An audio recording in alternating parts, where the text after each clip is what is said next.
5 months after the assassination of Charlie Kirk on a Utah University campus, the questions and conspiracy theories surrounding what happened continue to sprout and sprawl on the internet. That fatal shot rang out in September, and the person who was arrested, Tyler Robinson, is set to appear in court tomorrow. He's charged with Charlie Kirk's murder. So will the trial of Tyler Robinson answer some of the questions, some of the unknowns? One of the hottest subjects of speculation are these bizarre text messages between Tyler Robinson and his partner, Lance Twiggs, which have only added to the case against Robinson. But what did Lance Twiggs know, if anything? And where is Twiggs now? In an exclusive interview with a family member of Lance Twiggs, NewsNation senior national correspondent Brian Entin tried to get some answers. Brian joins us now from Utah. Brian, this must have been quite a conversation because Lance Twiggs has been in hiding since Charlie Kirk was killed. He has, Elizabeth, and Lance Twiggs has really been one of the big mysteries of this entire thing. I'm at Utah Valley University right now. This is the courtyard right here where Charlie Kirk was killed. I spoke with one of Lance Twiggs' family members who told me about his relationship with Tyler Robinson, also the fact that he was in hiding, apparently under FBI protection. That is no more. He is not being protected by the FBI anymore. And the family member actually casted some doubt about whether he will actually be cooperating with authorities moving forward. She didn't want to show her face because the entire family has been receiving threats since all of this happened. I'll listen to a little bit of what she told me.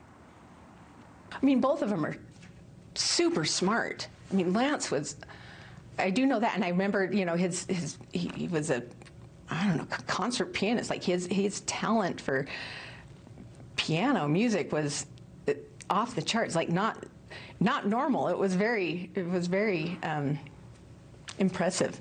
And that's kind of what I've heard about Tyler, is that he was just so smart and it's just a shame that these kids that had so much potential and such a bright future. What do you think changed? I don't, you know, and then being as antisocial as they were, from my understanding of, you know, playing these games and being a part of this this Discord group, you know, it just, they didn't seem like they were in a real world. There's text messages between Tyler and Lance where they're texting after the event. A lot of people find them unusual. The world that they were in, like this gaming world, like that was a normal way that they kind of spoke, that this wasn't an abnormal, the way they spoke wasn't abnormal. There have been a lot of questions about where Lance is now, whether he's in the FBI protection program. It's been a big mystery. He kind of has disappeared.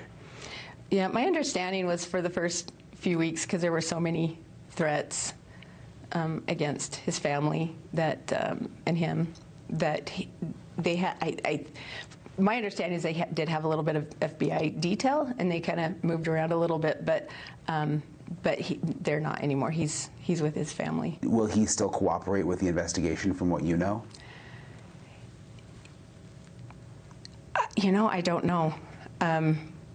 You know, when I first found out about how he was taken in and talked to by the police, you know, I know that they said that he was very cooperative, but they had to go get him and bring him in. He didn't voluntarily go in and say, hey, I heard about this and I have some knowledge. You know, he had to go in, then he handed things over when they asked for him, but he didn't give up any information until he had to. There are so many theories out there, and I'm sure you've seen them. People think other people are involved, or another government was involved. I mean, you're kind of in the middle of this. How confident are you that police have the right guy, Tyler Robinson? 100%. They have the right guy. In terms of the court hearing tomorrow, Elizabeth, it's a pretty significant one. The defense team, Tyler Robinson's defense, is asking for the entire prosecution team to be kicked off the case because one of the prosecutor's kids was actually here at the Charlie Kirk event, about 80 feet away from Charlie Kirk when he was shot, and the defense is saying that that's a conflict of interest, that the prosecutor's child is technically a witness in this entire thing. The judge will make a decision about that tomorrow. Elizabeth? All right, Brian Entin reporting live from Utah. Fascinating interview. Thank you. Thank you for watching. Subscribe below and download our NewsNation app right now on your phone, and you will get fact-based, unbiased news for all Americans.